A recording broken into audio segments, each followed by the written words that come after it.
I want to upgrade the intake manifold on my 7M-GTE. But with most of the aftermarket options out there being well over $1,000, unfortunately that's just not in the cards for me.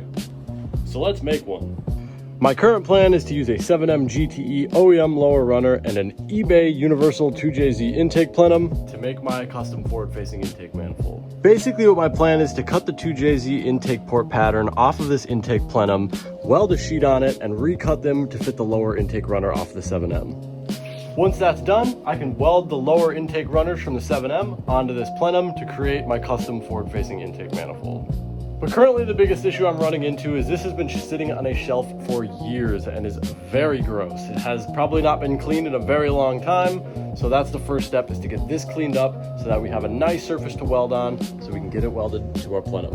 Now, there are a few different ways that you can actually clean cast aluminum. There are a few chemicals that you can use to clean it. Some people will go after it with like a steel wool or a Scotch-Brite, but I've opted to do something that should take a little bit less time. And that plan is the Greasy Harbor Freight Sandblaster. Using some fine glass media, I should be able to get this thing looking pretty good pretty quick. So let's get to it. So I set up this greasy little sandblasting room in efforts to try to contain as much of the glass media as I possibly can, because obviously this is going to make a huge mess. Since I don't actually have a real blasting cabinet, I had to do something so that I didn't just get glass media all over the place. I think it'll work pretty well. But with all that being said, it's time to mask up. Let's get to it.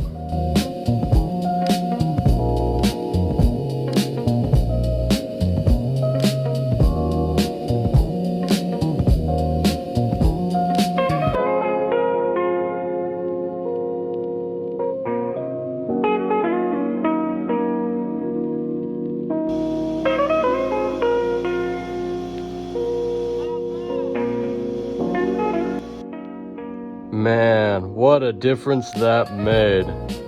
So obviously it's not perfect, but it is a lot better than before. And this was my first time sandblasting anything, and I severely underestimated the mess that this was gonna make, and severely underestimated how much media it actually takes to do this. I unfortunately ran out of glass media, so I'll have to go pick up some more to do just some finishing touches, get rid of the rest of the grime on here, try to make it as shiny as possible, but I'm happy with that. So a little bit more cleanup on this and we're ready to move on to step 2, and that's to modify our intake plenum.